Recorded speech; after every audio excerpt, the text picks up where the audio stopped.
Le silence. Je vois que tout le monde ne réagit pas de la même façon au silence.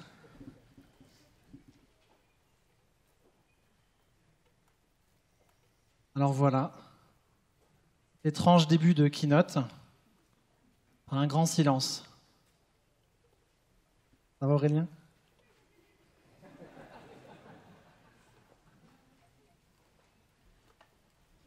Alors je ne sais pas pour vous, mais moi les silences prolongés, je ne suis pas forcément à l'aise avec.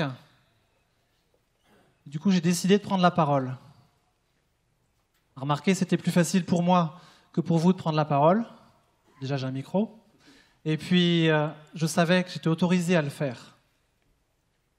Je le savais parce que j'ai participé à la co-construction de cette keynote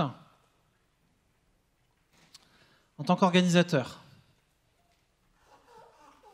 Quand François a demandé à ce qu'un des représentants de l'organisation participe à la co-construction de la keynote, j'étais tout de suite intéressé. J'avais certaines idées, des idées assez claires sur comment ça allait se dérouler, comment on prépare une keynote. J'avais à peu près...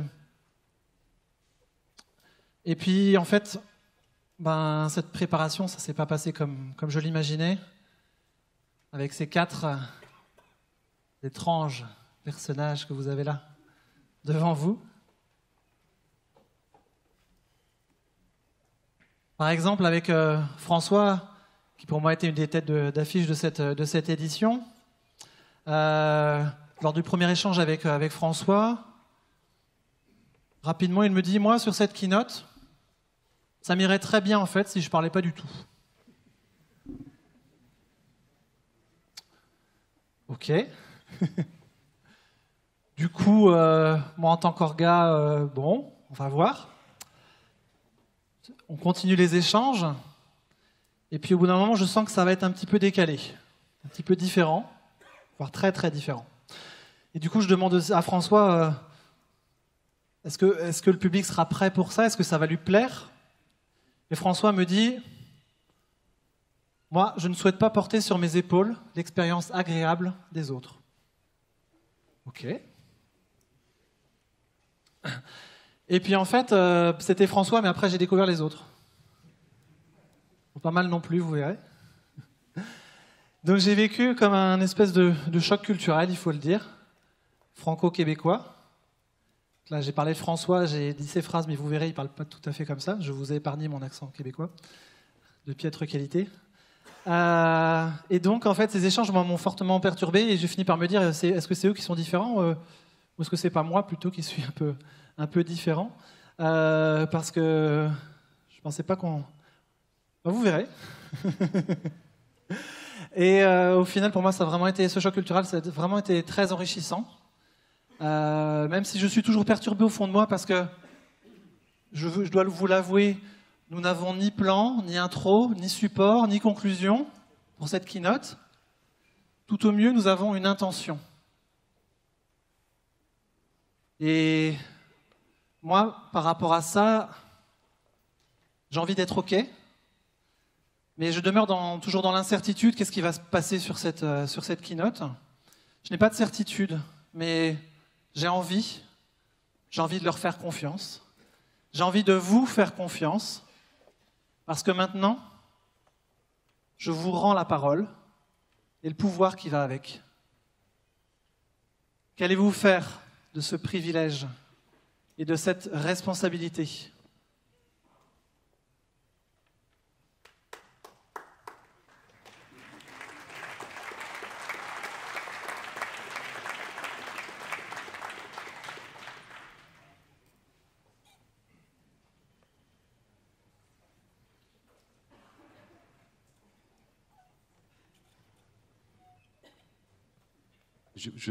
J'avais une question à poser parce que ça m'a un peu perturbé. Donc j'aimerais connaître votre intention et en savoir un peu plus sur pourquoi vous voulez nous donner cette opportunité. Vous qu'on considère comme des experts, je pense du coup pas ce que vous en êtes. Pourquoi vous voulez laisser cette opportunité à tous de poser des questions?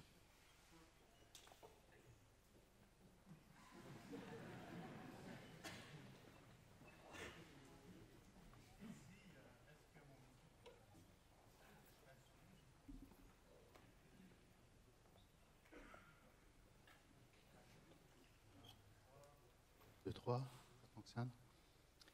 La question qui était montée lors de la réunion avec Maxime, c'était « Et si ensemble on faisait la co-création de qu'est-ce que cette keynote-là pouvait être? C'est quoi le potentiel qui pourrait être émergent avec une communauté qui essaie finalement d'être émergent? » Donc, j'espère que ça répond à la question de la façon que moi je l'ai saisie.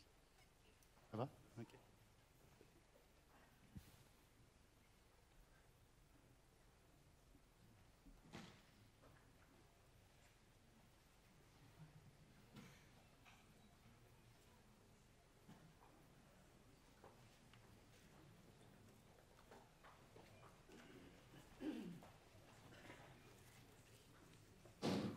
C'est bon, ça marche.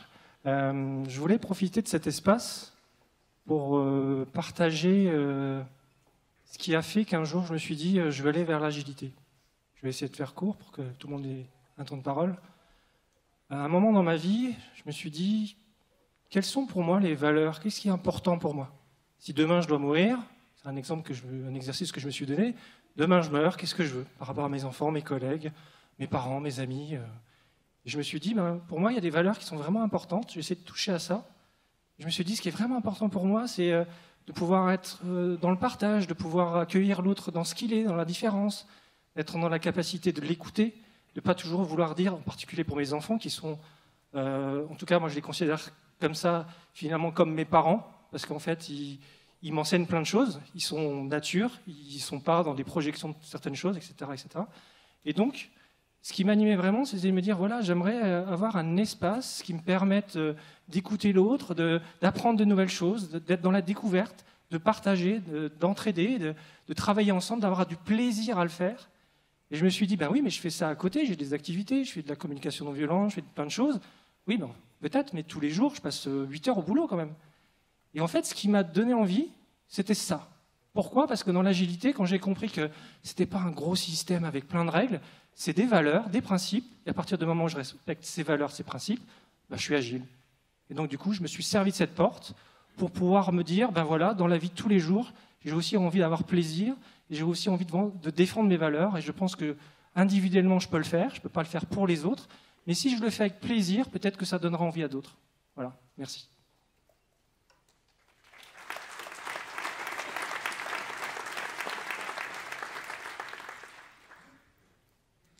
C'est déjà plus d'applaudissements que la dernière keynote que j'ai faite. C'est bien. Et je n'ai pas dit un mot encore, c'est déjà bien. Il y a le truc, on a parlé d'experts. Hein, tu as dit, vous êtes des experts. Puis pour moi, quand on donne le bâton de parole à un expert, ben, il parle. Il parle. Puis en fait, c'est un privilège d'avoir le bâton de parole, mais quand je parle, c'est sûr qu'il y a des gens qui entendent, mais qu'est-ce que j'entends pas, moi? Puis, j'ai l'impression que moins je parle, plus je comprends les choses. Plus j'écoute des choses qui viennent d'ailleurs. Donc, il y avait un peu ça, moi, dans cette idée de pouvoir que tu parlais, Maxime, quand on me donne le privilège de parler, ben, qu'est-ce que, quand je parle, j'empêche d'arriver? À qui d'autre je coupe ce privilège-là et de quoi je me coupe? C'est la question que je vous pose à vous.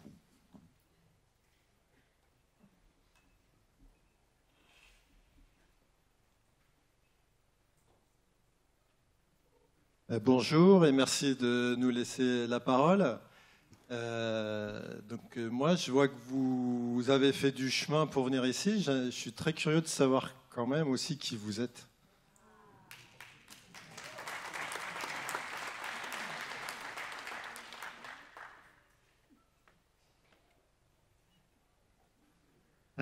Bonjour à toutes, bonjour à tous. Je m'appelle Trémor Balbous. Je suis originaire de pas très loin. Rennes est ma capitale, en tout cas pour là où je suis né, parce que je viens du Finistère. Je travaille pour une entreprise qui s'appelle Pixis Suisse, qui fait partie du réseau Pixis, dont on fait tous partie. J'accompagne les êtres humains et les organisations qu'ils forment dans leur cheminement, principalement vers l'agilité, puisque moi aussi j'ai découvert cette agilité en 2001. grâce à un prof à l'époque où j'étais à l'école. Et j'ai assisté à une conférence ce matin où on parlait d'extreme programming.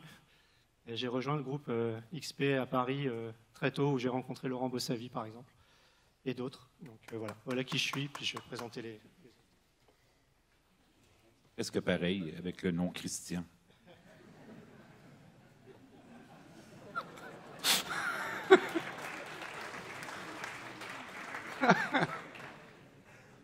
C'est un trémeur à l'échelle, en fait.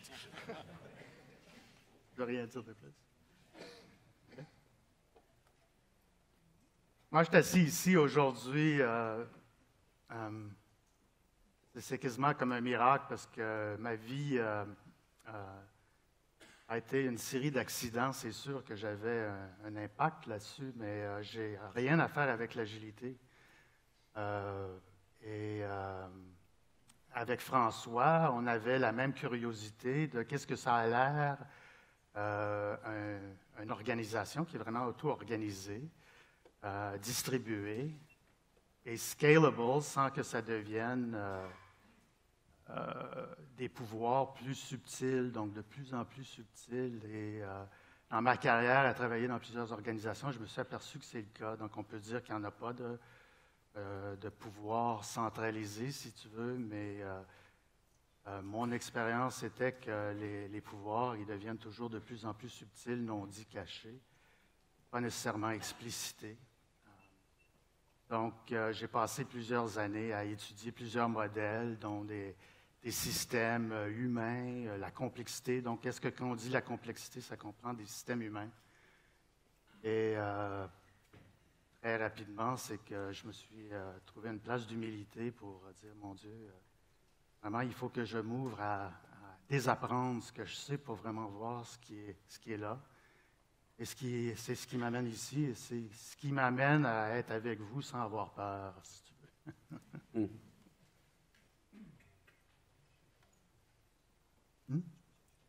Ah oui, je m'appelle Jean.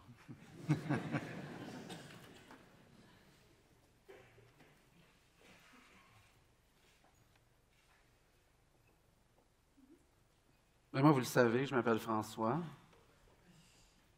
Je ne viens pas du coin, vous le reconnaissez à ma voix.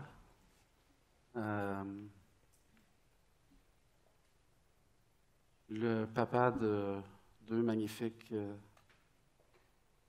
jeunes filles, une qui est jeune femme, qui a eu 18 ans vendredi dernier, une autre qui a 14 ans.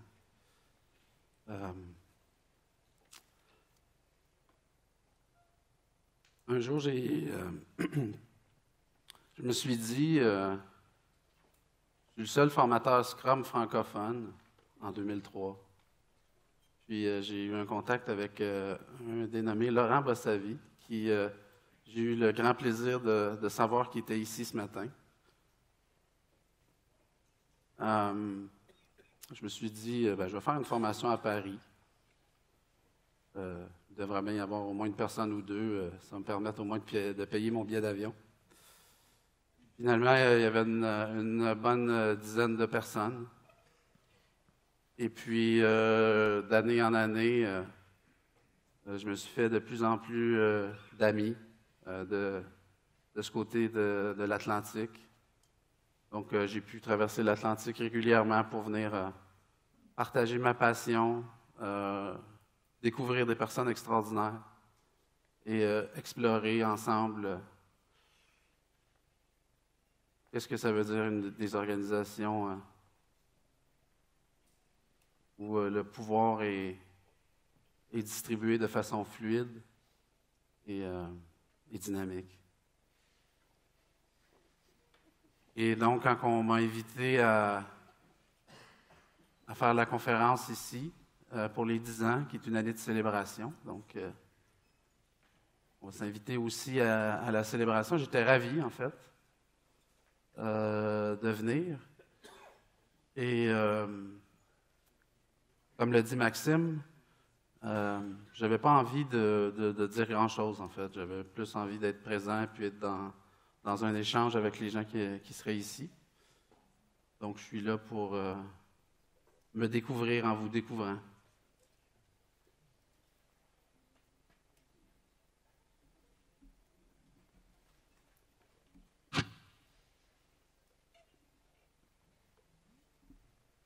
Bonjour, moi c'est Laurent. Puisque je me retrouve là, dans cet endroit dont maintenant que j'y suis, je me rends compte qu'il n'est pas confortable. Vraiment, c'est un peu, je pense que ça va la lumière être dans la les yeux. Mais en même temps, je constate une chose, c'est qu'il reste de la place. Du coup, je vais adresser une question à mes amis qui sont là. Et elle s'adresse à vous, évidemment, aussi. Et puis, si vous avez envie de venir y répondre, vous êtes les bienvenus. En tout cas, j'espère que c'est ça et que j'ai compris l'esprit de cette keynote. Et il y a aussi un côté un peu scolaire, là, parce que je montrais que j'ai fait attention ce matin. J'étais attentif.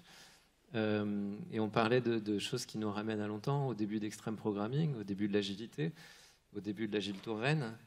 Et donc, du coup, la question que j'ai envie de poser à tout le monde, c'est qu'est-ce qui va mieux depuis ? Qu'est-ce qui va mieux ?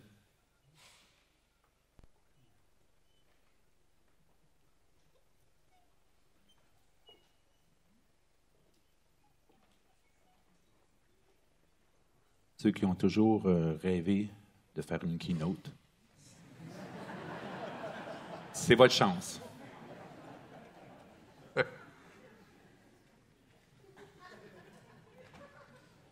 voulais juste partager que l'édition Agile Tour 2014, dont on a parlé en introduction, a été le premier événement agile auquel j'ai participé. À l'époque, j'étais chef de projet.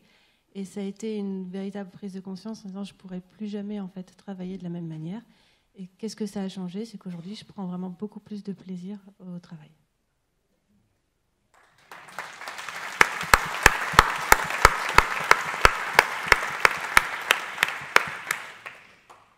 On parlait du pouvoir, puis de privilèges, puis de distribuer le pouvoir. Puis, en voyant la personne qui a parlé là, je me rends compte qu'en avant, on est 5 hommes blancs, hein, les fameux. Et qu'est-ce que ça veut dire, ça, et pourquoi? Est-ce que c'est représentatif, une coïncidence? Puis, l'agile, c'est un truc assez inclusif, on a du plaisir, mais qu'est-ce qu'on a oublié dans ce manifeste-là? Quelles sont les limites qu'on a gardées parce qu'elles sont là de tradition, de trucs comme ça, qui fait que le pouvoir est pas partagé de façon aussi équitable qu'il pourrait? C'est une question qui me remonte avec l'idée du partage du pouvoir.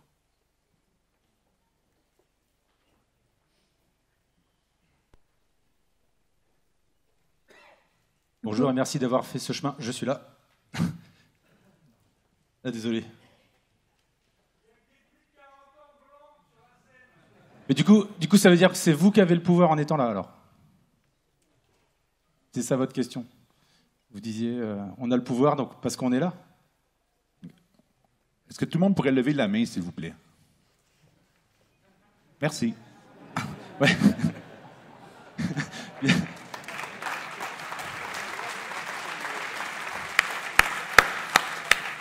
Et du coup, si... Et est-ce que tout le monde peut se lever maintenant? Tu vois? Mais c'est bien, c'est ça. Comment qu'on reprend le pouvoir? Nice.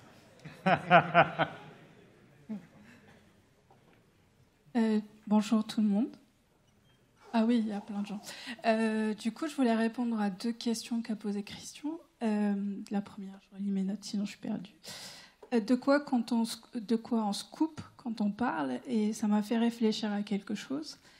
C'est qu'en fait, votre idée, d'après ce que j'ai compris, c'est que vous laissez la parole aux gens pour qu'ils parlent. J'aurais pas fait une formation de théâtre il n'y a pas si longtemps, j'aurais pas pu prendre la parole. Donc en fait, on se coupe d'un gros potentiel de personnes qui n'ont pas forcément le courage, je change ma posture, de parler en public, cette salle où il y a 500 personnes. Donc l'idée est bien, mais avez-vous pensé à cette question en préparant votre keynote ? Voilà.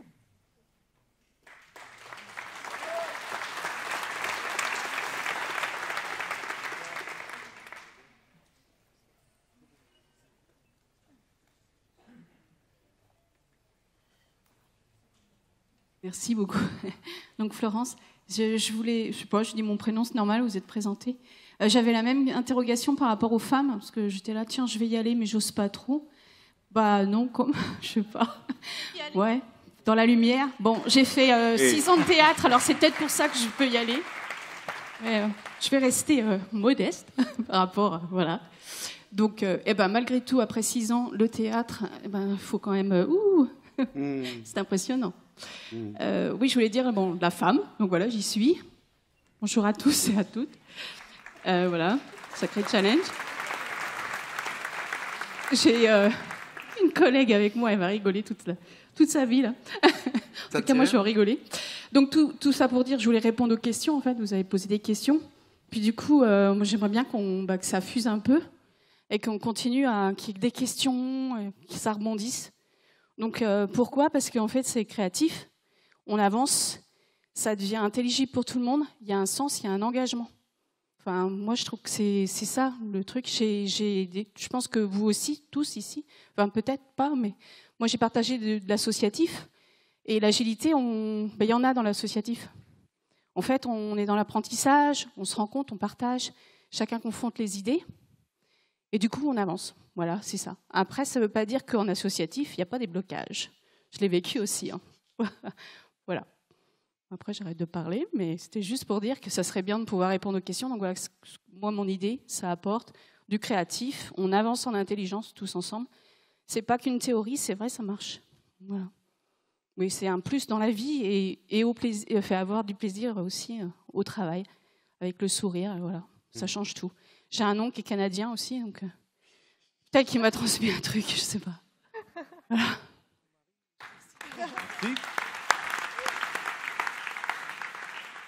Et merci. Merci, Karim. Et du coup, je suis venu m'asseoir parce que je voulais répondre à la question que tu posais tout à l'heure. Tu te demandais qu'est-ce qui avait changé, justement. Et par exemple, j'ai réfléchi à ça et moi, j'ai changé. Depuis que je m'intéresse à tout ce qui tourne autour de l'agilité, depuis que j'essaie de le pratiquer au quotidien, depuis que du coup, toutes ces valeurs agiles, elles m'imprègnent un petit peu, enfin, j'en imprègne en tout cas au quotidien, dans mon travail ou dans ma vie personnelle, en fait. Donc, je pense que je suis aujourd'hui, moi, changé et je suis différent de ce que j'étais il y a 5 ans, 6 ans, 7 ans.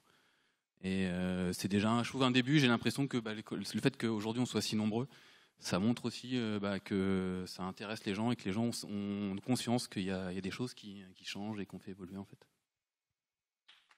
Merci.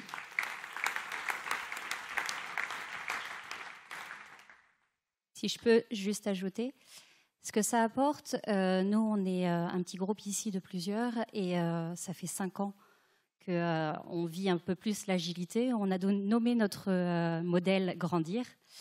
Ce que ça apporte, c'est de l'humanité, du respect, de l'écoute. Chacun prend sa place, chacun existe dans le regard de l'autre. On a le droit à l'erreur. Et une phrase, moi, qui me motive au quotidien, c'est une collègue qui est en production et qui disait « Il y a 5 ans, je n'existais pas. Aujourd'hui, j'ai une place, je peux parler. » Voilà ce que ça apporte.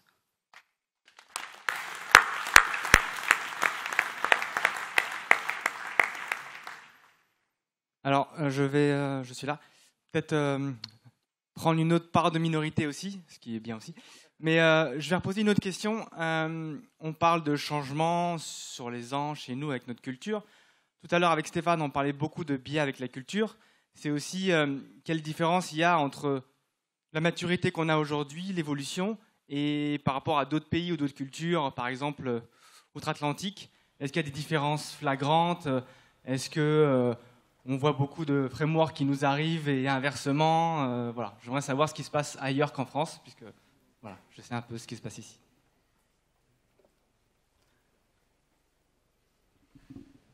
Moi. Bonjour. Du coup, merci d'être tous venus pour m'écouter. Je voulais juste en fait rebondir sur votre présentation que j'ai trouvée tout à fait intéressante. En fait, vous n'avez pas parlé de votre fonction, de ce que vous faites dans la vie, mais plutôt qui vous étiez, les problèmes que vous avez pu vivre, le fait que vous ayez des enfants et tout ça. Et justement, je vais rebondir du coup sur ce que la dame a dit tout à l'heure. Ce que ça apporte, du coup, je pense que c'est justement une place de l'humain, de l'individualité de la personne qui comment dire, elle va être plus à même d'exprimer en fait son besoin, son ressenti aussi, et je pense que c'est ça aussi l'agilité, c'est de prendre en fait en compte l'humain. Si vous êtes d'accord avec moi.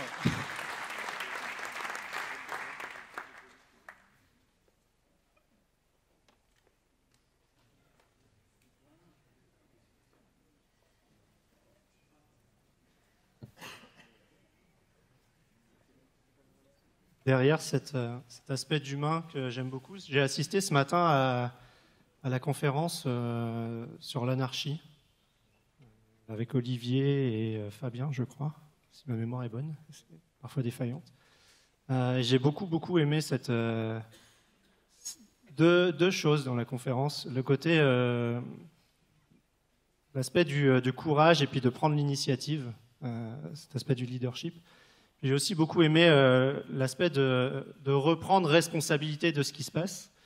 Et j'apprécie tout particulièrement ce que j'observe cet après-midi, de cette prise de responsabilité par chacun et pas de la monopolisation de la parole à un seul endroit dans la salle. Donc merci beaucoup pour cette participation-là. Puis j'ai envie de poser la question, en fait, ceux qui n'ont pas encore fait le pas, c'est quoi le petit morceau de courage que vous pouvez faire dans cet espace qui, moi, me paraît en tout cas accueillant et sécuritaire pour prendre l'initiative? Ouais, moi aussi, j'ai participé à cette séance-là, puis aussi j'ai participé à la séance systémique, donc l'agilité systémique. Et j'ai beaucoup apprécié la présentation. La personne, je ne me souviens pas de son nom, mais maîtrisait très bien son stuff, ouais. Christophe maîtrisait bien son stuff. Moi, j'ai étudié avec grande difficulté parce qu'il y a beaucoup de résistance, si tu veux. Ce qui est dit sur des mots comme, par exemple, paradigme, des mots qui sont utilisés souvent de façon différente, je pourrais dire. Donc, on pourrait dire que le paradigme, si tu veux, définit le paradigme. Donc, l'humilité, c'est en partie pour moi, et si je m'en viens à comment c'est relié à l'anarchie, c'est que l'anarchie, dans le fond, c'est la capacité d'être capable de se questionner, de questionner les règlements qui permettent justement que de plus en plus de gens soient bien. Mais lorsqu'on regarde le mot anarchie, ça devient toujours un objet qui réside dans un paradigme afin que ça soit cohérent, qu'on l'intègre et qu'on mette explicite l'orientation qu'on a. Et je me demande si la communauté agile est curieuse de savoir, mais comment est-ce qu'on construit des structures qui sont libérantes? Comment est-ce qu'on les nomme? Comment est-ce qu'on peut expliciter ensemble en étant à l'écoute? Donc, il y a une curiosité, il y a un potentiel énorme pour la communauté agile. Et je pense que c'est relié à l'anarchie un petit peu aussi. L'anarchie, ça veut dire qu'il y a, dans le fond, pas de structure qui domine et qui oppresse. Donc, si je le laissais à ça, je serais très curieux de savoir s'il y a des gens qui ont une opinion.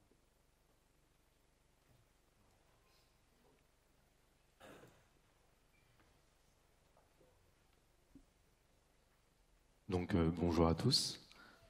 Je voudrais aussi en partie répondre à la question qui a été posée sur les différences de culture qu'il peut y avoir, par exemple, outre-Atlantique ou autre part. Et je vais partager une petite expérience professionnelle que j'ai eue. J'ai l'habitude depuis à peu près 1 an et demi de travailler avec l'Inde au quotidien. Et au début, c'est vrai qu'on disait, je dis on, c'est notre groupe projet, autant de leur côté que du nôtre. Vous voyez cette différence de culture? C'est parce qu'en fait, on était 2 groupes. Il y avait un groupe en France, un groupe en Inde. Après, on a appris à se connaître, on a formé un groupe. Et dans ce groupe-là, il n'y a plus de différence culturelle parce qu'on a une histoire en commun. Et à partir du moment où on a une histoire en commun, il y a une culture de groupe. On parle de culture en général quand on parle de grands groupes ethniques, du coup, outre-Atlantique ou en Asie, par exemple. Mais on a une culture projet, une culture sur chaque micro-organisme, comme on a pu l'entendre plusieurs fois cette matinée.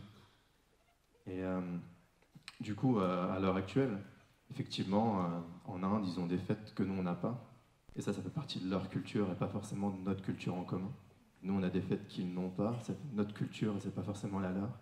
Mais ensemble, on a une culture, on est un système qui partage des choses et qui partage des valeurs et une culture. Je voudrais dire, du coup, ça dépend du point de vue qu'on a. Effectivement, on peut constater des différences. Aussi, on peut constater des similitudes. Donc ça dépend, à mon sens, uniquement du point de vue qu'on prend et surtout du point de vue qu'on veut prendre.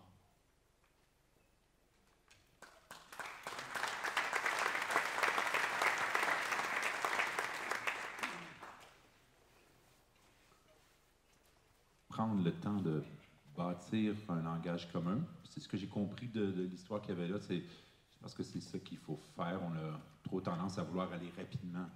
Et prendre le temps de parler de qui on est, de qu'est-ce qui se passe pour nous, de qu'est-ce que ça veut dire. Les gens veulent aller vite. En fait, la réponse n'est pas là. La réponse, c'est connaître l'autre. Ça me parle beaucoup, ça. Merci. Sur la question des différences et des similitudes, moi j'ai eu l'immense privilège, il y a quelques années de ça, de me retrouver dans la même pièce qu'un grand humaniste français qui nous a quittés il n'y a pas si longtemps, qui s'appelle Albert Jacquard. On a passé 2 journées avec cette magnifique personne. Et en clôture, il nous a dit « Créer la société de la rencontre. Tu es différent de moi. Tu me fais peur. On va travailler ensemble. » Toujours rester avec moi. Donc, je trouve que c'est un bel exemple de comment, dans nos différences culturelles, au plus profond, on est tous des humains. Et on est là pour se rencontrer.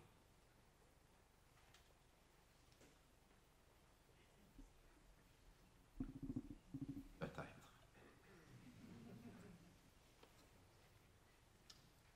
Merci, messieurs. Donc, moi, je suis par ici, dans le coin, mauvais élève.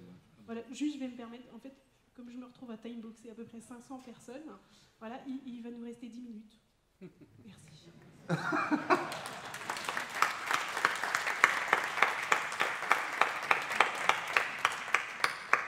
Ça devrait être assez. Donc moi, j'ai vraiment beaucoup de chance parce qu'il y a un an et demi, je suis parti de Rennes. Et maintenant, j'habite à Singapour, où je fais mon métier là-bas. Et j'ai énormément de plaisir aujourd'hui, beaucoup d'émotions aussi à revenir ici, parce que c'est la communauté. Et donc aujourd'hui, je suis complètement aligné avec vous. Pendant un an, je n'ai fait que découvrir la culture de l'autre. Je suis arrivé avec beaucoup de... Je pensais arriver à peu près à gérer mon job. Pour être franc, j'ai beaucoup appris sur moi pendant un an. Aujourd'hui, ça fait du bien aussi de revenir à la communauté et je pense qu'il faut le valoriser. Pour moi, l'agilité, c'est aussi la communauté, c'est le partage. Voilà, je voulais juste partager ça avec vous.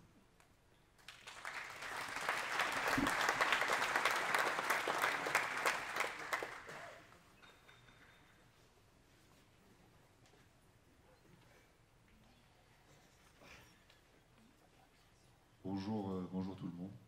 C'est vrai que c'est impressionnant. Moi, j'ai fait du théâtre quand j'étais jeune, donc normalement, j'ai pas trop de mal à parler en public, mais c'est quand même un petit peu stressant. Et puis, je fais partie des mâles blancs. Alors, même si j'ai pas encore la barbe aussi blanche que vous, je suis plutôt du bon côté. Voilà. Moi, je voulais dire que ce que ça a changé chez moi, justement, j'avais pas de problème, je pense, à m'intégrer dans un groupe, à faire valoir mes qualités au travail, etc. Par contre, ce que ça a vraiment changé. Ma découverte de l'agilité, c'est aussi la découverte un peu du sens au travail, finalement, parce que c'est quelque chose qui m'anime, en tout cas moi personnellement, et le fait d'avoir une équipe, d'être vraiment tendus ensemble dans un même but, d'apprendre à connaître des gens. Comme on disait, on apprend beaucoup sur soi-même, finalement. Je crois que, voilà, au-delà des valeurs qu'on évoquait, donc de communauté et de partage, il y a aussi la recherche d'un sens commun, surtout dans les organisations du travail, qui est vraiment qui apporte beaucoup. Et je souhaite à chacun ici d'avoir un travail qui fasse sens pour lui, parce que je pense que c'est quelque chose qui permet d'avancer dans la vie et de se dépasser. Voilà, merci.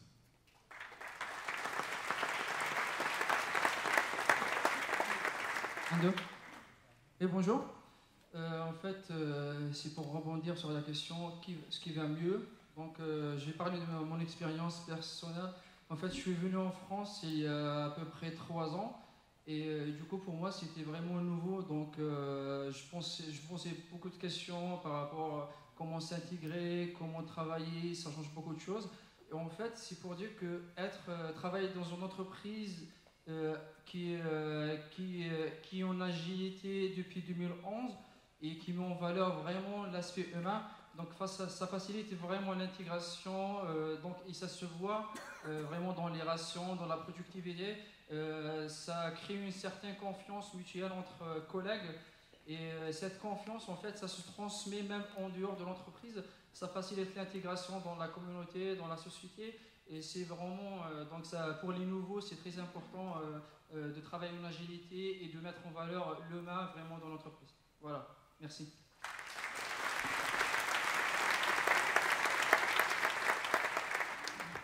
Je me suis permis de remettre une femme sur scène, je trouvais ça pas mal.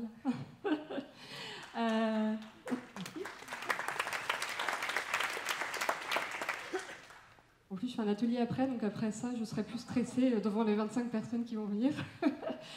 C'est super cette expérience que vous nous faites vivre. Je pense qu'il y a une forme de blocage qui se crée aussi. Finalement, il y a plein de gens intelligents qui parlent, plein de choses intelligentes qui se disent. Et on est tous en train d'essayer de trouver le truc le plus original, le plus intelligent qu'on va pouvoir dire. Et ça crée une espèce de blocage et de difficulté. Et j'ai envie de piquer un truc à Laurent Sarrazin, du coup, et de vous demander, en fait, nous donner une question, une belle question qu'on vous ait déjà posée, qui a eu un impact sur vous, qui a changé les choses. Ou peut-être quelqu'un dans la salle.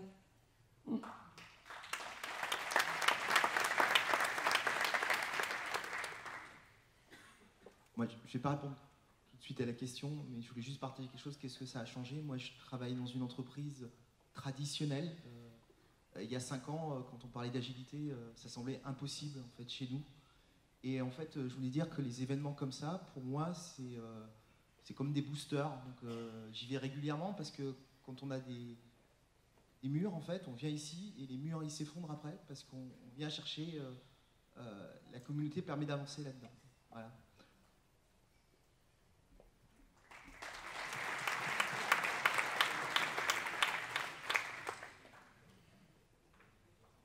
Bonjour, merci pour l'expérience que vous nous apportez. Moi, je voulais juste apporter la mienne parce que je suis juste jeune diplômée. J'ai qu'un an d'expérience, donc je voulais, parce qu'il y a plein de gens qui ont parlé jusqu'à maintenant et qui apportent. On sent qu'il y a de l'expérience en fait, donc moi je suis très impressionnée. Mais du coup, moi je suis en équipe depuis un an et j'ai pu travailler sur 2 projets différents. Et c'est vrai que il y a beaucoup de jeunes diplômés dans les projets que j'ai pu faire, eh bien, on n'a pas une grande expérience de l'agilité. Mais comme on décide de la mettre en place, on fait quand même l'effort de l'appliquer en fait. Et même si on n'a pas une grande maîtrise, comme je disais, eh bien, ça permet justement de partager, de prendre soin des autres, de savoir ce qu'ils pensent et de jamais... Oula, j'ai pas fait de théâtre, je suis désolée.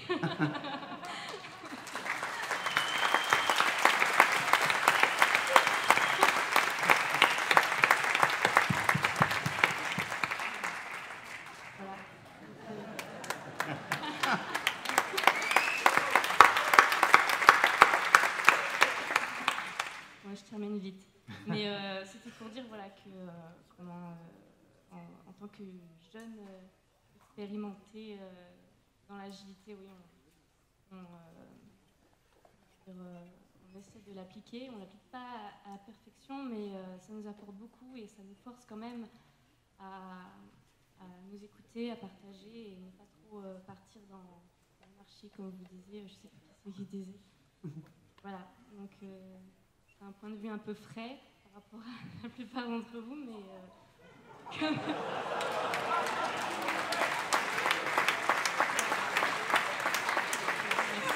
Et dis-moi, comment tu te sens maintenant?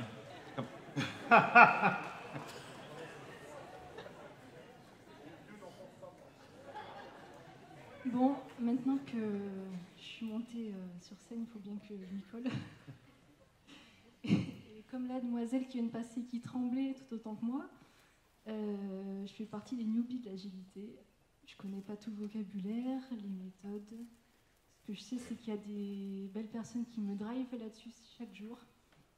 Et je suis ici surtout parce qu'il y a énormément de bienveillance. Ce sont des gens qui font attention à d'autres gens au quotidien. Et rien que le fait là déjà de faire attention à moi, tous vous m'écoutez, c'est déjà merveilleux. Donc pour moi là, l'agilité, c'est pas ma passion première, mais je suis là parce qu'il y a une bienveillance collective et une attention collective envers les uns et les autres, et c'est juste fabuleux.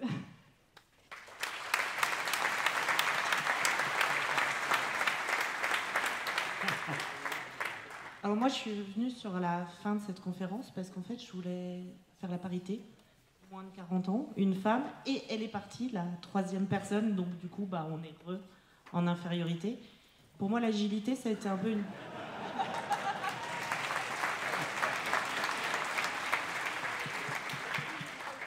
Et voilà comment un monde change. Les femmes sont en majorité.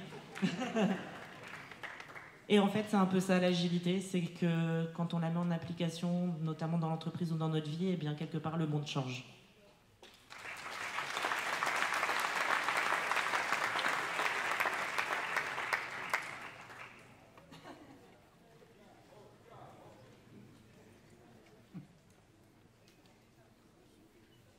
Bonjour. Bonjour les compatriotes. Hello. Ça va? Grave. Moi, ce que je voulais partager avec vous, et c'est un peu ce que l'agilité m'a apporté aussi, c'est l'ouverture. Il y a un certain Laurent Lolo qui m'a parlé de cadre de référence, et changer de pays m'a fait prendre du recul, et l'agilité nous fait prendre du recul aussi. Et du coup, c'est l'ouverture et l'acceptation des autres. Et voilà, c'est ce que je voulais vous dire.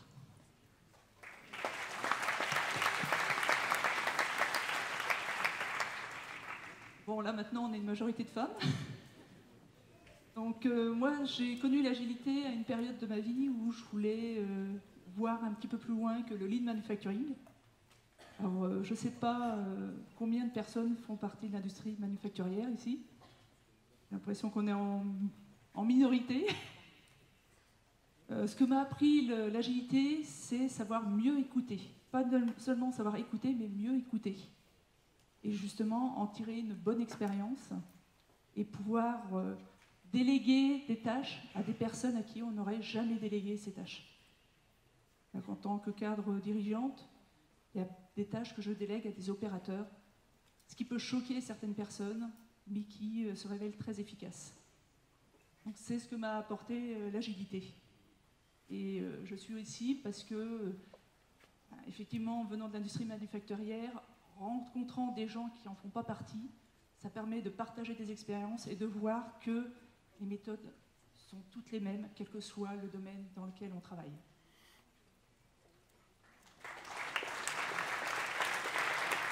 Le seul truc qui était prévu, en fait, qui était que je propose une forme de closing, mais le closing s'est fait naturellement par les derniers partages qu'il y a eu. Donc, et on nous fait signe que la timebox est écoulée.